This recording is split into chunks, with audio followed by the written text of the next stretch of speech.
Hi, I'm Colin. And I'm Phil. We're the hosts of Science Fiction 101. It's a show which gets to the heart of science fiction. Books, films, TV. We've covered Star Trek, Doctor Who, Star Wars. We love to explore the past, present, and future of science fiction. And we'd love for you to join us on Science Fiction 101.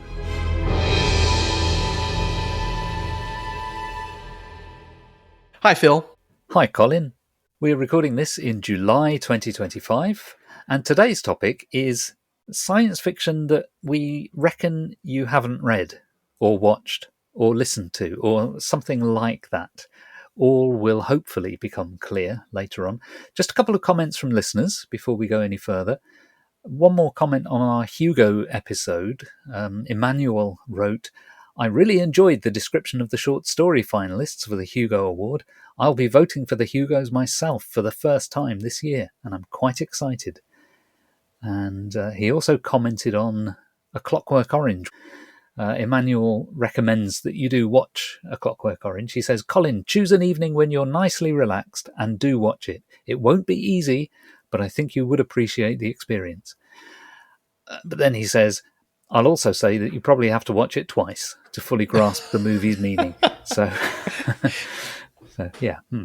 We heard from Peter via Facebook, who said, I think that the lack of a sound explanation in the three-body problem is just bad writing. Yeah, he could be right. I mean, I was trying to weave it into some theory of how science fiction works or doesn't work, but he could be right. It's just bad writing. He then wondered if the genre title of science fiction invites a lower level of suspension of disbelief.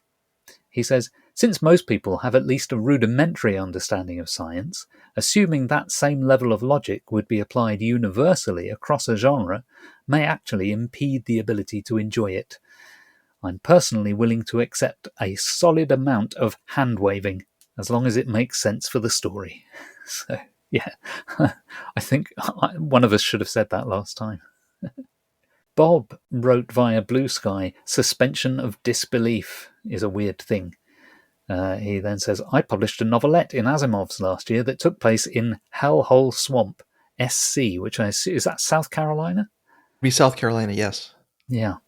He says, readers bought a UFO in a barn, alien DNA, but balked at a Miss Hellhole beauty pageant, which is a real thing. Science is just a tool to make things believable. So, yeah, okay, fair enough.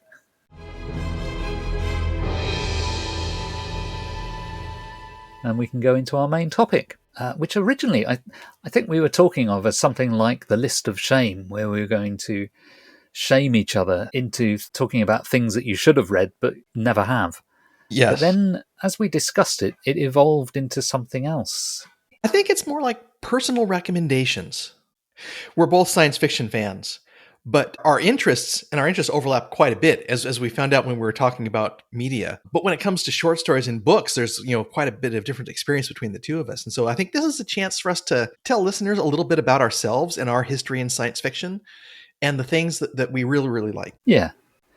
And I think the way we're going to do this, hopefully, if this works, we're going to make some guesses about what each of us may have read or watched or listened to or whatever, and then try and persuade each other, maybe, that book X is worth reading or that short story Y is worth reading. In my notes, I put, I bet you haven't read this, but I'm going to persuade you why you should. So I think that's my approach to this going in. So I've got a list of things here which I'm guessing you haven't read or seen. And I believe you have a similar list for me. I do. So would you like to start off with something that you think I've never read or never watched or whatever? Yeah. I want to start off by one of my favorite authors. I think I've talked about his books in the past. It's Alan Dean Foster. And the particular book of his that I would recommend is Sentenced to Prism, which I have not read, so that's a good choice. Yeah, Sentenced to Prism is it's a book I came across in a Safeway book aisle where I was shopping for groceries. And I went, oh, that's Alan Dean Foster. I haven't read that book yet. And so I picked it up as a paperback. and absolutely loved it. I really enjoy his writing, and I enjoy the things that he thinks of as he writes. So, Sentence to Prism is based on the idea that there are silicon-based life forms that are not computer-based. They're organic silicon. Okay, yeah. And there's an explorer from a corporation who was sent there to see what's going on the planet. They had a research station. The research station goes quiet, and they're sending their top troubleshooter to go figure out what's going on. And it's about what he finds and the experiences on that planet. Sounds interesting. Can we just be clear that the title is Sentenced to Prism with an M Yes. rather than Prison with an N? So what does the title allude to? Well, it turns out our crack troubleshooter is ill prepared for dealing with silicon organic life forms. He's, able to handle noxious atmospheres, crushing pressure, huge gravity, temperature extremes, all kinds of things, but not, for example, without giving too much away, an organic pumped laser the size of a grove of trees. Okay. Is this part of a series, or is this a standalone work? He has several series, and some of them are interrelated. And this is part of the interrelated series called the Humanx universe, where there are multiple intelligent life forms, but the two that we spend the most time with are the humans and the Thranks. And the Thranks they're an insectoid life form. Well, of course. Yeah. In fact, if I were to recommend a second Ellen Dean Foster book, it would be Nor Crystal Tears, which talks about when those two species meet each other for the first time and how they each struggle with xenophobia, working in both ways as an allegory for racism, I think. So that sounds interesting. I have read some Alan Dean Foster, but the only stuff of his that I've read is adaptation, novelization. So he wrote a whole series of Star Trek animated series adaptations. And I read most of those. And he's written a number of film novelizations, which I must have read at some point. I'm pretty sure I read the novelization of Alien, which I think he did.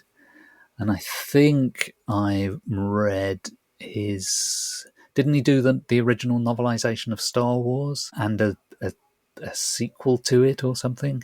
And I'm pretty sure I read those back in the day. So, yeah, it's rumored that he ghost wrote the novelization of Star Wars, which is actually, I think, attributed to George Lucas. Yeah, that's right, yes. But he wrote another novel set in between The Empire Strikes Back and Star Wars called Splinter of the Mind's Eye. That's the one, yeah. And it's interesting because that book is developing the Luke and Leia romance, which completely gets turned on its head in Empire Strikes Back. Yeah. And so there are conspiracy theorists out there for Star Wars who say that Lucas never had an overarching plan. He may have had some very vague things, but not the detailed things that are talked about. And they point to this book as evidence of that. Yeah, absolutely. Okay, so Sentenced to Prism. Shall I challenge you with a thing that I think you may not have read? Yeah. I'm going to suggest you have never read TikTok by John Sladek. I have not read TikTok. Okay, have you read anything by John Sladek? No, I'd never heard of him before. Okay, he was an American writer, no longer with us. He lived for a long time in the UK, and he sort of emerged around the time of the so-called New Wave. So he was among that group of writers that clustered around, I suppose, New Worlds magazine, which was the British New Wave science fiction magazine. I believe in his final years he moved back to the US, but he spent a long time here. And so although he's an American writer and his books are really satirizing the US, he sort of has more of an edge to him, than a writer who had only ever lived in the US would have had. So he writes these satirical, comedic science fiction books. I think his first successful book was one called The Reproductive System. And he wrote a couple of books in the 80s, one called Roderick and one called Roderick at Random, which were about a robot. And he wrote TikTok, which is another book about a robot. It's not a very long book. It's less than 200 pages. But it's about this robot who defies Asimov's laws of robotics. So the conceit of the book is that robots have Asimov circuits built into them, but evidently they don't always work because we've got this robot TikTok who is actually a murderer. So in the very first chapter of the book, it's evident that he's in a prison cell. And he says, I'll be taken from this cell with its chipped yellow paint on rusty bars to a courtroom, then to another cell, and then to wherever it is they execute robots by dismantling.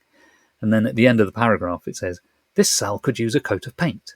Now, as we go through the story, we learn that TikTok, as well as being a domestic robot who sort of helps around the house and does the chores, he's also very keen on painting. And there's one particular room where he paints the wall, and then it turns out he hasn't just painted it with a continuous layer of paint. He's painted a mural on the wall, and this attracts the attention of the local media who come out to have a look at this. And then we discover why he has painted the wall. He has painted the wall to cover up a blood stain, which is there because he's just killed somebody. And that's the beginning of the book. And by the end, I mean, it's not really a spoiler because it's not the kind of book that can be spoiled, I don't think, by giving the ending. But by the end of the book, he's virtually the vice president of the US. Oh, I think he's on the verge of being elected, and he gets exposed as a murderer, and that's how he ends up in jail. But no, it's a funny book. It's a fun book. It cheats on everything that you know about how robots are supposed to behave. But underlying it, there's this thought that TikTok and his fellow robots, really they're slaves. We see him going to this big estate house where he's part of the staff, a kind of a Downton Abbey setup where there's lots of butlers and footmen and housemaids, and they're all robots, and he's one of them, and he has to learn all the routine of being a robot footman.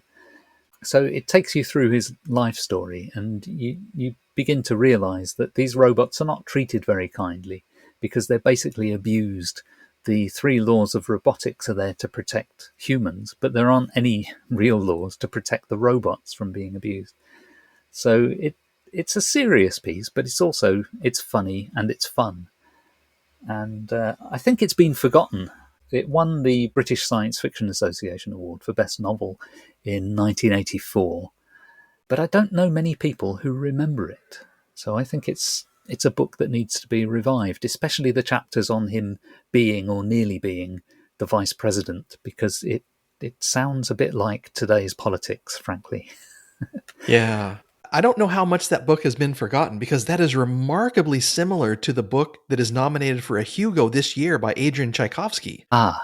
Which is called what? I've forgotten. It's not Alien Clay. It's Service Model. Okay. Yeah. So Service Model is about a robot who also has to tend to follow Asimovian laws, although that's not the real drive. And something horrible has happened to this robot's owner and the world that they live in. It's almost post-apocalyptic, and it turns out the robots have had a massive uprising and have destroyed civilizations, and humans are struggling to not be found and to survive through all this. And in the meantime, this robot who was trained as a butler is going through this post-apocalyptic British wasteland looking for someone new to be a butler for. Wow.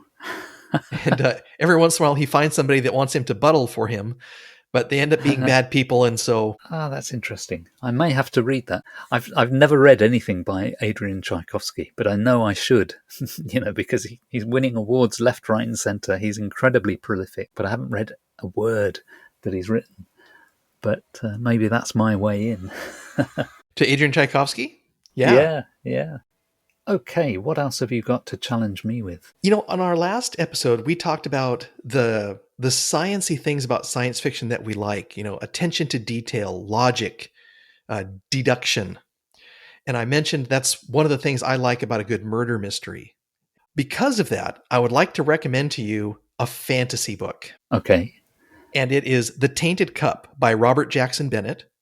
It is nominated for a Hugo Award this year, and I think it's also nominated for the World Fantasy Award. And it is an extremely, and I find enjoyable, kind of fantastic spin on Sherlock Holmes, Hmm. where the fantasy aspects have to do with organic enhancements that are grafted into people that give them various abilities. Like most soldiers end up being extremely tall and muscular and have a bunch of stamina. But some people have the ability to have recordable, perfect memories that are triggered that you can recall by scent. And that is the role of our main character. And so we experience the entire thing through his eyes as he records all these details, repeats them to the inspector as they're looking for the cause of this incredible murder or perhaps assassination that is taken care of. When you say this is fantasy, is this sort of modern day fantasy? Is it set in our real world, or is it in a fantasy world? I would say it's in a fantasy world. And while it's not exactly or explicitly described, I think it's very, very Eastern Asian in origin. Okay. And I say that just due to some details that stood out to me. And if I'm mischaracterizing his book, I'm very, very sorry. There's lots of talk of tea. There are kaiju. Okay, yeah. There's talk about how they're very close to a coastline and how there are, tsunamis and floods in the wet season. Hmm. And there are various almost like canton-like political organizations and families inside those that are extremely powerful. And there's a rigid caste structure up and down the political lines. It's well drawn. I enjoyed it. The murder mysteries are engaging, and understanding the nature of how the different organic enhancements to each person can work for and against them was really, really well done. And what sort of characters has it got? I mean, you've described the sort of the Sherlock Holmes type characters, but are these Western characters, or are these also like East Asian characters? I believe they're all Eastern Asian. Right. It sounds very intriguing. Yeah, yeah. Let me find something I can suggest you read. I'm going to go for something that I've mentioned before on the podcast. The Listeners by James E. Gunn, which I imagine you've not read before. I have not, but tell me more about James Gunn. James Gunn I've spoken about before. He is, or was, he's no longer with us, he was a science fiction writer from the golden age of science fiction. In other words, he started publishing in the 1940s, and he was active through until the 2010s. I think his last work was published in about 2012, something like that. As well as being a science fiction writer, he was also an academic, and he was one of the people who was key in establishing science fiction as a legitimate subject of academic study. Yes, we covered him in one of the December magazine episodes about the Gunn Center for Science Fiction, I believe. Yes. Talking about right. the academia and who can teach science fiction and who can't and who should. That's right. So he was around for a long time and quite influential in his historical work and his academic work, and in particular bringing people together to discuss science fiction. But he was also a novelist, and he was that kind of novelist who really worked in the short form and then stitched his shorts together to make longer work. So it's something we've seen from Asimov. We saw it with A.E. Van Vogt as the classic who did that. Ray Bradbury did that. Mm-hmm, mm-hmm. And with The Listeners, James Gunn, apparently he wrote a short novel originally, and he was persuaded to break it up into 2 parts or something and publish them separately, and then he wrote some additional material. So it gradually became more than the initial concept that he had, until he stitched it all together to make this novel called The Listeners. And what it's about is the search for extraterrestrial intelligence. And it's about, in particular, scanning the heavens, looking for radio signals from distant civilizations. We kind of witnessed this through one of the scientists who's involved in the task. From what I remember, there is also some kind of religious opposition to the theory that there are aliens trying to communicate with us. it's also a multi-generational story, so that it covers maybe 100, 150 years of humankind's attempts to find a signal and then anticipating a reply once they've sent a signal out there. And I think the signal that is received is eventually decoded and a reply is sent to the signal. But I think from the reply to the reply, we learn that the civilization that we've been trying to communicate with no longer exists. So there's a kind of a poignancy to this long search and this communication that will take hundreds of years, because you're going to send a signal. It's going to take 70 years to reach them. They will reply. It'll take 70 years to reach back here. No one person alive on the planet can sustain the conversation. It has to be a multi-generational effort. Right. And then that makes it somewhat akin to things like the building of cathedrals. You know, I forget what it's called, Sagrada Familia, I think it's called, in Barcelona. Yeah. Which is a cathedral that's been under construction for over a century. And many of the cathedrals in Europe were built over a long period of time. So it's a bit like that searching for extraterrestrial or trying to communicate with extraterrestrial civilizations is going to be a long-term effort for a species. So it's a great book because it explores it at the microscopic level of individual people trying to do this stuff, but also at the civilization level of how we cope with it. And I think it's been echoed in things like the three-body problem. Whether or not the author of Three-Body Problem ever read James Gunn, I don't know. But James Gunn's book influenced other writers, chiefly Carl Sagan. Sagan, I'm sure, influenced Three-Body Problem. So it's one of those books. Another one which I think has been forgotten. And in fact, in 2010, The New Scientist got a group of scientists and writers together and asked them about science fiction novels which are unrecognized. And The Listeners was one of the books that was suggested because, 30, 40 years on, most people haven't read it, haven't heard of it. But it's had an impact, and it's influenced not just science fiction writers, it influenced scientists who are now engaged in the real SETI project. Well, I say engaged. The original generation who were influenced by James Gunn have probably retired or died by now. So we're another generation on from that. Right on. I'm definitely interested. I wonder how easy it will be to find some of these older works.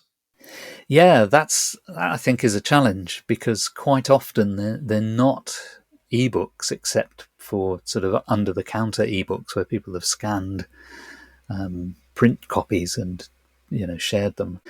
The Listeners, I'm pretty sure, was available as an ebook during James Gunn's lifetime, because he did make sure that they all were turned into proper published ebooks. Whether they're still available, I don't know. So that'd be interesting. But it may be one where you have to go looking for an old paperback. Yeah. Or talk to my local librarian and see if they can arrange me a loan from somewhere across the United States. Yeah. All right. For my next one, I have a short story I would like you to read. Okay. This short story, the character of it kind of reminds me of an old trend from the 90s, which was British in nature, called The Bastard Operator from Hell.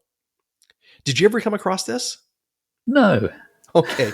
So The Bastard Operator from Hell, always abbreviated BOFH, was an IT system administrator. And he would do things like he would want a cup of coffee. So he would unplug a server and plug his coffee pot into the electrical outlet, make his coffee, while people would be trying to access files and submit tickets for him to fix because the file server had gone offline or the printer had gone offline. And he had an apprentice, and the apprentice's job was to learn and adore the BOFH. Science fiction author Ken Liu wrote a short story called The Sith of Data Work. Oh, yes. Have you heard of this? I've heard of it, but I've not read it. Yeah. So on the 40th anniversary of Star Wars, a collection of short stories was published called From a Certain Point of View. And it's developing third level characters from the movie and giving them more character development, backstories, talking about their contribution to what's going on inside of the story in ways that you may not have thought about. Hmm. And so this poor guy, his job is to manage data work on a star destroyer. And someone comes to him saying, I'm in deep trouble. I need a favor and I'm willing to pay for it. I was the guy who was supposed to shoot down all of the escape pods from the Tantive 4, and we let one get past because it didn't show any life signs. And then this guy goes into administrative magic saying, well, first you fill out this form and then you fill out that form. And I'm not going to tell you why you fill out these forms. And I'm not going to tell you the favors that he has to take in order to make all this happen. But it is funny. And it reminds me of that thing from the 90s. And it's like, yes, we still have those people that have inordinate amounts of power because they either have direct access to computers or very, very detailed knowledge of administrivia. And I just really liked it. So this is in the Star Wars universe. It is definitely in the Star Wars universe. The collection is interesting and worth reading as well. I feel like they spend too much time developing characters from the Cantina in Mos Eisley, but there are so many incredible costumes and stories. It's worth wading through. It's a little much sometimes, but worth wading through. And the title of the collection again is? From a Certain Point of View. They don't name an editor on the book page, at least on Amazon, but they do list every single author. And there's 25 of them. Is Ken Liu the most famous, or are there other famous names? Nnedi Okorafor is in here. Okay. Sabah Tahir. Right. Will Wheaton. And probably other people that are well known or more known than I would recognize. But yeah. I tell you what's interesting there is, again, that might be a nice way in for someone like me who I've seen all the Star Wars films, but I am not immersed in the Star Wars universe, and I've not read very much of the tie-in fiction. But this might be a nice way in for somebody like me, because these are short pieces. But it sounds like, if this story is anything to go by, it sounds like there's some fun stuff in there. It's not just all serious extensions of the canon. Oh yeah, there's definitely some lighthearted things. There are some very serious things. There's at least 2 pieces where it talks about why people decided to go join the rebellion. And those those tend to be more serious. Very good. Let me suggest a short story for you then. So I'm guessing you haven't read Ray Bradbury's story, The Toynbee Convector. No, I haven't. I recognize the name, but... Yeah, it's also the title of a book. So even people who don't know the story may know the title because it's the title of the collection that the story is in. And as with all of Bradbury's collections, really, the title of the collection doesn't tell you anything about the book as a whole. It's just a more or less a random assortment of different types of stories within the book. But the story, The Toynbee Convector, is a time travel story. And I think because the purpose of this is to try and persuade you to read it, I will not give a spoiler. Normally when I talk about this story, I blow the ending because you kind of have to if you're going to talk about it. But I will not discuss the ending of this story. But what it's about is a man who has been to the future and seen how glorious the future is, and then has come back to tell us about the wonders that he has seen up ahead. Then we kind of move on, let's say about 90 years, and this time traveller is now an old man, and we've reached the time into which he travelled when he was a younger man. Mm-hmm. Does that make sense? Yeah. So we've reached that time, and people are all excited because they know this is the day the time traveller is going to arrive. And this is like 90 years from now, and the world is this glorious place exactly as the time traveler described it. And everybody gathers, all the TV cameras are there, everybody's there waiting for the time traveler to arrive. And I'm not going to say any more about what the story is about, but it's a beautiful piece, and the ending is fantastic. Even if you don't appreciate the ending of the story, the whole thing is about what science fiction can do, or what futurists can do. And it's a very good story, published in about 1984, I think, or 85, something like that. So this is from quite late in Bradbury's career, when most people would have said, nah, he's done his best work. He did his best work back in the 50s. But this is one of the best things he wrote, in my opinion. And it's from the 80s, when he was in his 60s. So, so Toynbee Convector. Excellent. It has been adapted for TV, because he did a version for Ray Bradbury Theatre. So maybe one day on your other podcast, you might cover it. I'd like that a lot. Not to go too far astray from what our original purpose is, but the Ray Bradbury Theatre adaptations are not always the highest quality due to production value. Do you think, is that the case with this one? And does it hurt the story? Difficult to say. It does suffer from low production values, yes. I think this episode survives it if you, almost as if you close your eyes and just treat it as a radio drama, because the performances in this one are pretty good. But yeah, it does suffer a bit. It's not the worst, because the worst ones are where they've done things that are really science fictional and they don't have the budget. But this one, I think they just about get away with it. It's got a very good central performance from James Whitmore, who's always good. Okay. It's an episode I am not ashamed to show to people. There are some episodes of Bradbury Theatre I would never show you, because I think they are embarrassingly awful. But this one's not bad.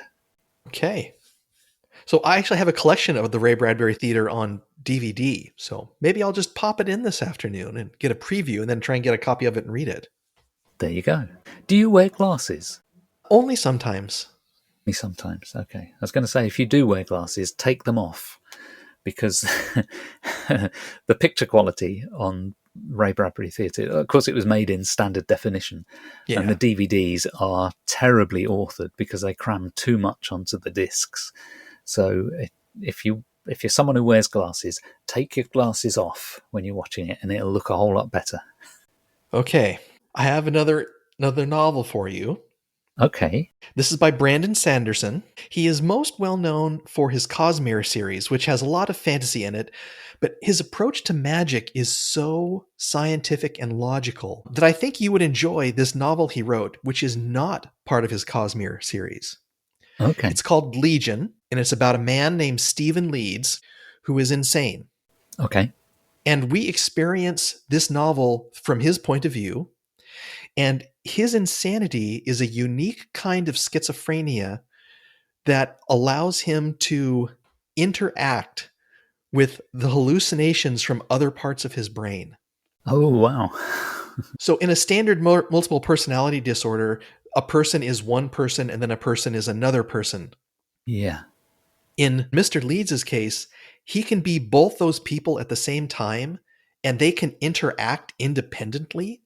Right, yeah. And he can actually fracture off another part of his consciousness to become a specialist in something that he might need while he's doing this investigation that he's on. Right.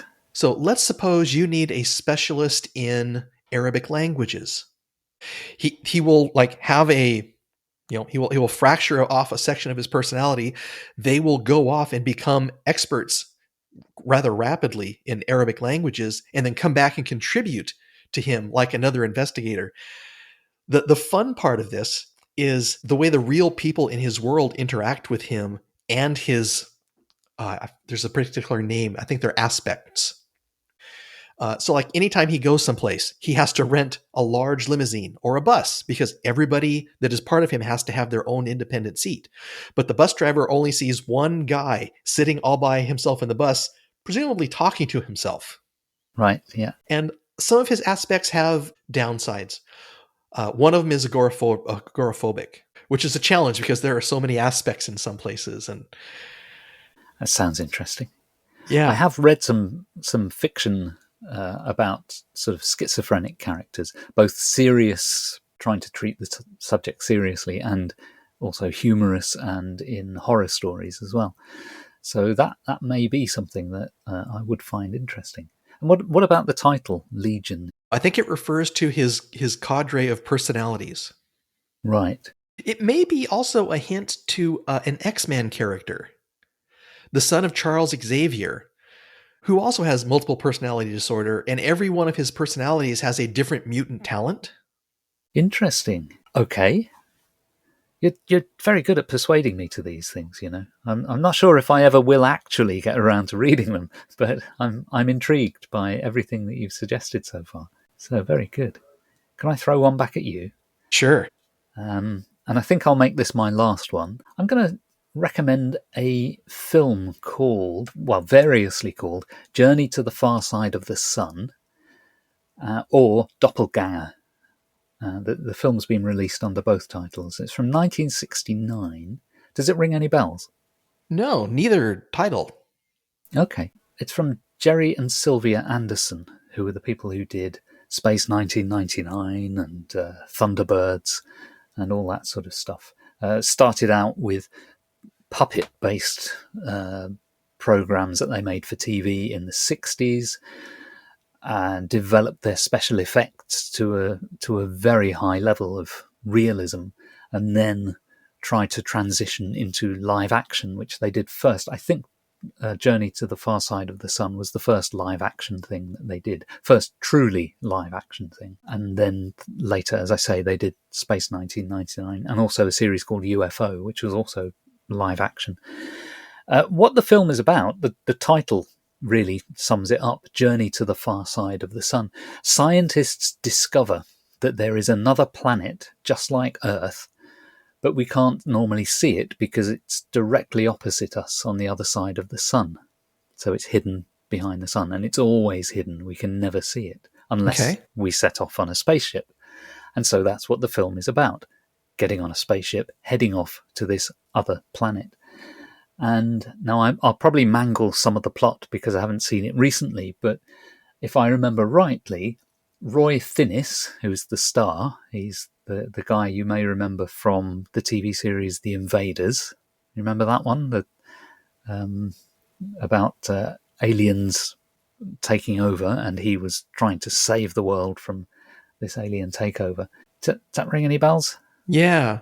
Yeah. Anyway, he's in this. He's the sort of the space captain who goes off to this other planet. I think, if I remember the story correctly, I think he crash lands, and he realizes that people are driving on the wrong side of the road. He thinks he's on Earth, but it turns out he's on this other planet, and it's a complete mirror opposite of what we have here on Earth. It is literally the opposite. Everything is flipped as if in a mirror. So it's a very broad conceit, but it's a very visual thing and very easy to achieve. It's the cheapest special effect of all is to just flip the image from left to right. I think in the end, I don't think this is a spoiler really, because it's not such a deep and meaningful film that you would want to protect someone's knowledge of the ending. I think, if I remember rightly, he crashes into a mirror. He sees his own reflection and he crashes into it because he sees the mirror image as being, that's my home. Everything is flipped back. It's a bit corny in terms of story, but it's a very nice piece of effects work. This is 1969, so we're post 2001, but we're pre Star Wars. But there's some very fine effects work in there, and it's quite a nice film to watch on a wet Sunday afternoon when you've got nothing else to do. It's not going to change your life, but I think it'll entertain you. That's good. not all of our science fiction has to be deep message fiction, crawling through the failures of society and humanity and encouraging us to better. Sometimes you just have to have fun. Yeah, absolutely. Yeah. So have you got one last one for me? Think kind of in the vein of things just for having fun. I'd like to recommend the movie Batteries Not Included. Have you seen this one? Now, this is one that I've seen bits of, but I know I have never watched it all the way through. So this is an early movie by Brad Bird. And so if you like that kind of storytelling in his direction, I think you would like it. And for me, I love the science fiction where we go into the deep dark of space and science and logic and deduction and action. But I have a real big soft spot for things that are moving and touching. And that's what Batteries Not Included is to me. This is about an older couple that own a restaurant, and it's at the base of a building, and a developer wants to destroy the entire thing to build some newer, better building. And they're resisting him because it has been their life together. They're elderly. And so it's hard for them to get by. And the story is about them, the cafe regulars, and then played against them is the developer and his hired flunky who is trying to bully them out. Now, there's no science fiction in that at all. That could happen today, might be happening today, just down the street from where we live. The amazing thing that happens is that two mechanical aliens come into the cafe and begin to construct a family from leftover cans because they want to have children, and that's how they reproduce. And so there's a sequence of them cutting things apart and assembling them. And there's this wonderful set of special effects play where as the cafe is trying to make breakfast one morning, the two aliens are trying to stay hidden, and they actually end up kind of helping make breakfast so that they can stay hidden and have people not pay too close attention to what's going on in the kitchen. And Batteries Not Included comes from the fact that one of the children they make is ill and has to be repaired by somebody. And this man is mainly mute through most of the movie, but he says the phrase "batteries not included" as he hands back the repaired little alien. And I really enjoyed it. And that phrase, I don't know, I've never really looked at the opening titles of the film, but I think on the poster, doesn't it have an asterisk? Just like you used to see in ads for electronic products, there would always be an asterisk, and at the bottom in tiny letters it would say "batteries not included." Yes. And in fact, as a parent, and I know that at least one of my children listened to this, so I'm going to get in trouble, but when certain toys got given to our kids that were annoying as all get out, the batteries would have amazingly short lifespans, and it was hard to get replacement batteries for things that were so specific sometimes. Yeah. I'm sorry, the batteries just don't work anymore, and we can't get new ones. What we should say to listeners is, if you've got any things that you think we ought to have read or ought to have watched, or anything that you've got on your personal list of shame, things that you know you should have watched but you haven't, or that you should have read but you haven't, let us know. You can contact us through Facebook. You can put a comment on our blog, which is at 101sf.blogspot.com, and you can also find us on Blue Sky and give us a comment on there. So yeah, let us know what was in your head as we were talking about those things we were recommending to each other.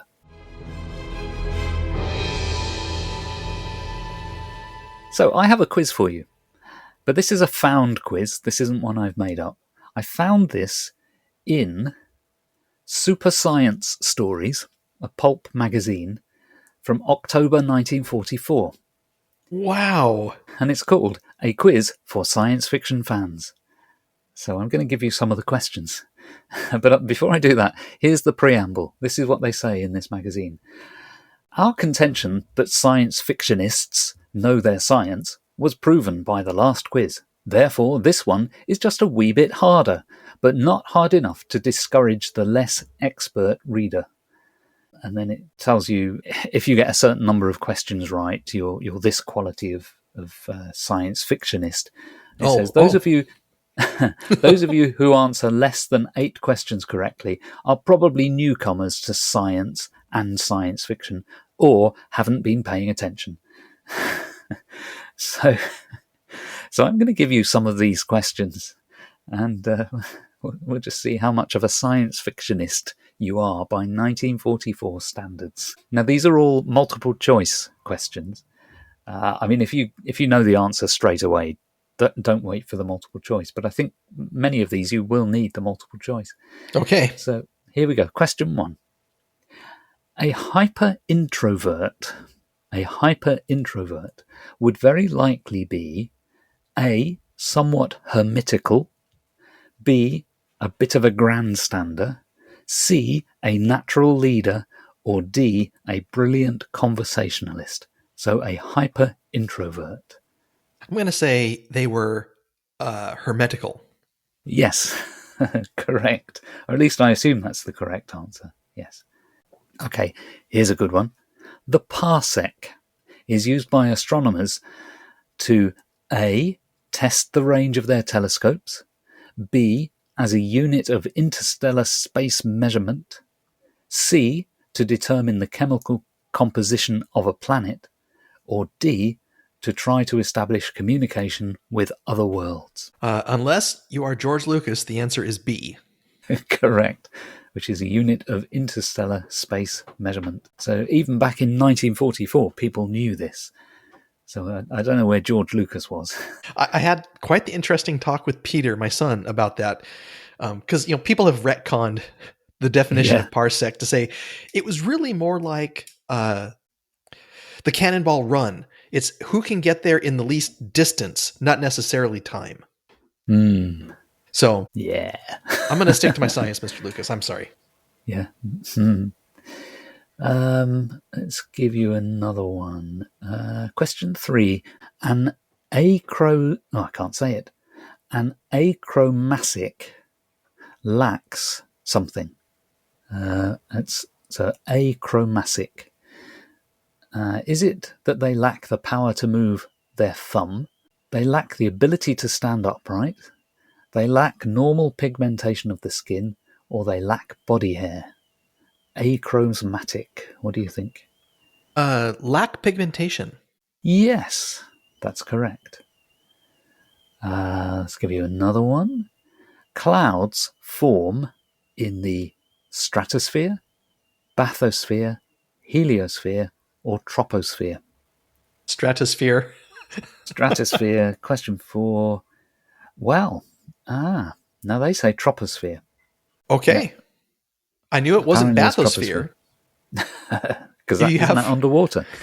Yeah, that's a thing underwater. If you have clouds in your bathysphere, you have bad problems with humidity.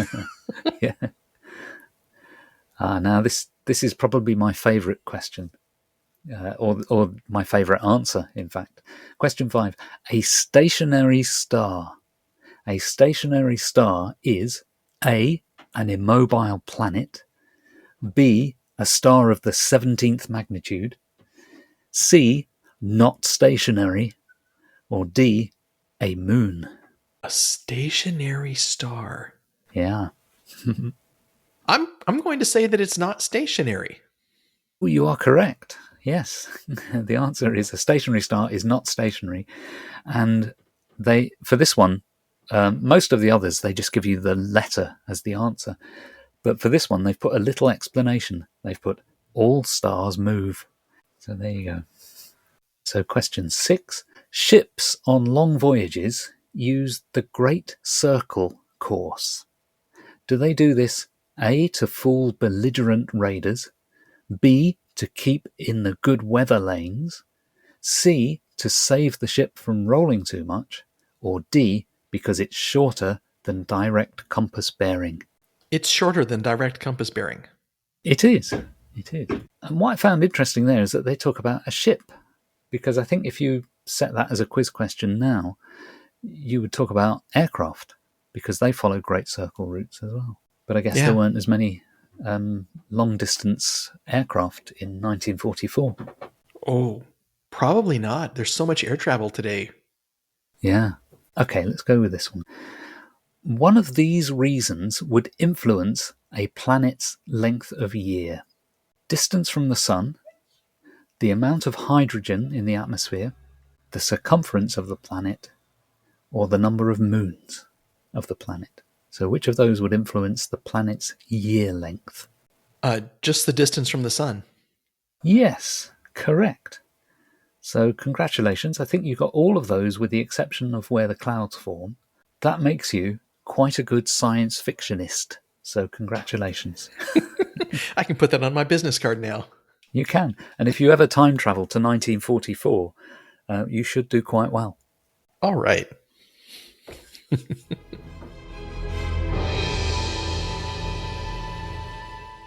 So finally, any past, present, and future items? I have a couple of present and future items. Okay, give me one. I have been talking about this for a long time, but the trailer for Project Hail Mary was finally released. Yes. And it looks very promising. What else can I say about it? From what I've seen, it seems very, very close to the plot and characterization in the book, which I love in an adaptation. Have you seen it? I have. And yeah, it looks fine to me.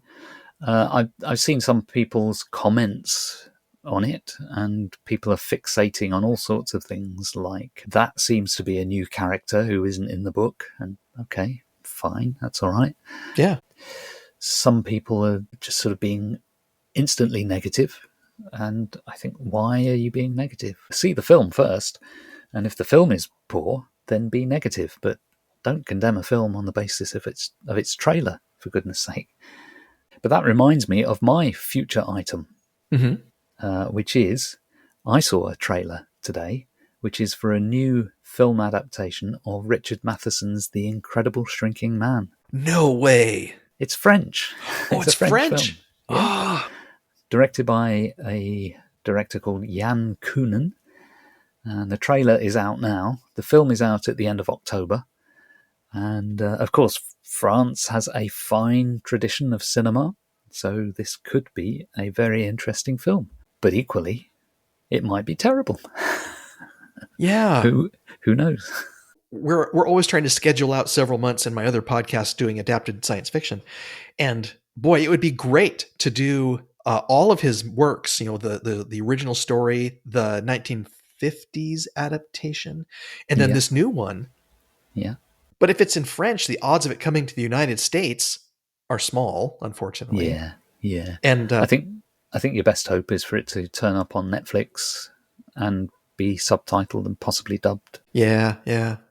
Or maybe it would go to Canada. I don't know. I know so little about the international distribution of films being in America, right? I mean, most things originate here, and we don't bring in a lot of things from outside, which is a big loss in some cases.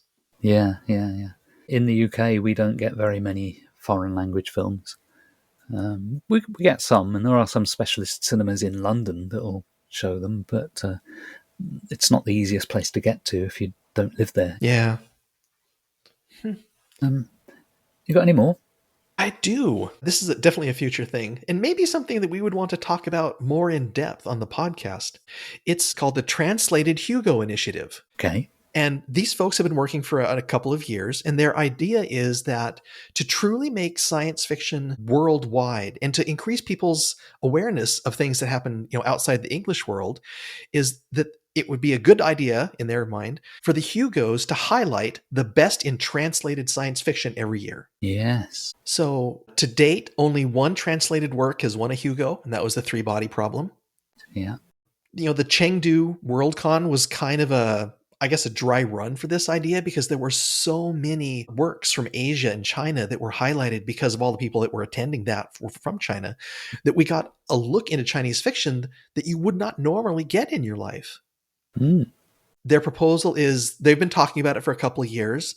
In 2026, I think they're going to make a first ballot proposal at Worldcon to say that it should be considered.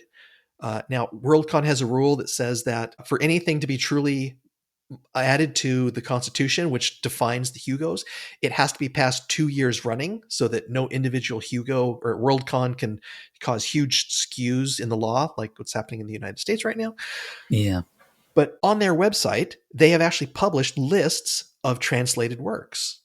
Yeah, it might be interesting to go and see what they have on their site, maybe talk to some people and talk about how you'd handle the hard things. Like, could something be nominated for best novel and best translated work? Would the works only be novels, or should they also be short stories or media? Yeah. Could be an interesting discussion. Yeah, that's very interesting. In my mind, it also opens up a kind of a wider discussion, which is to what extent the Hugos or any other popularity contests should curate a long list. I don't know much about how the Hugos are organised, but I'm pretty sure that it's just open to nomination and then a shortlist is drawn up from the nominations. But you do get recommended reading lists from places like Locus, and I think with a popularity contest, you do need to broaden people's minds to what's out there. And what brought that home to me this year particularly is when we looked at the Hugo short stories and we saw that every single nominee, I think, was from a free online magazine, because people are not en masse reading the print magazines anymore. Now, fine, that's evolution, that's the way the genre is changing, but there could well be some very fine stories that were published in print magazines that nobody's seen, just as there can be stories published in other countries, other languages that nobody has seen. So, yeah, I think a sort of a curated prospective long list makes a lot of sense. To me, it does, yeah. I wonder how you define... Well, that sounds like something we should talk about in an episode. Yeah. I've got another item which is past/present, which is Quatermass again. Uh-huh. I've previously talked about a box set of the Quatermass Experiment, which came out. And I think I previously may have mentioned the 4K box set of Quatermass 2, which was imminent. But that's been released now. It was distributed actually earlier than the official release date, which came as a surprise to me when it just turned up in the mail one day. So Quatermass 2 is now available in 4K. And this is the 1950s movie of Quatermass 2, which is based on the BBC TV series Quatermass 2. And Quatermass 2, the BBC version, survives in its entirety. So they give you a disc of that in this box set. It's an expensive box set, so I'm not recommending people go out on a whim and buy this. There are cheaper ways of getting your hands on Quatermass 2. But it is a very nice little package that they've put together with the original series in there, which a lot of people watching Quatermass 2, the film, will never have seen the BBC series because it's very niche, to watch old TV from the 1950s. Yeah. But it's a very nice package, and I bought a copy, and I'm very happy with it. I have a present, very recent past thing, and that is the Murderbot series finished last week. Yeah. It took me a while to learn how to enjoy it because I am so used to comparing adapted works to their source material and then seeing which I like better that sometimes when I'm critiquing it, I forget to enjoy it in and of itself. And so in and of itself, it's very good. I liked it. I like the original material better. I think it does some things better that make more sense to me. One of the things that helped me achieve that objectivity was a note from the directors and writers who were saying that they did not approach it as an adaptation. They approached it as fan fiction, which I thought was a brilliant way to do this, to say, we want it to be Murderbot flavored, but we want to put our own spin on some things.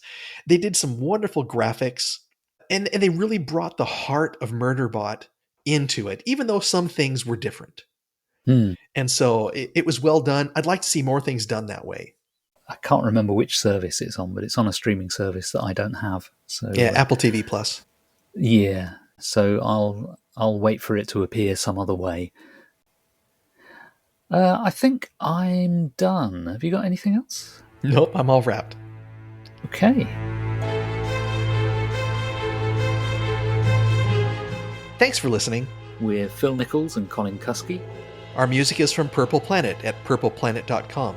Please visit our website at 101sf.blogspot.com, where you can support us by buying us a coffee. And you can find us on Facebook and Blue Sky. So see you next time.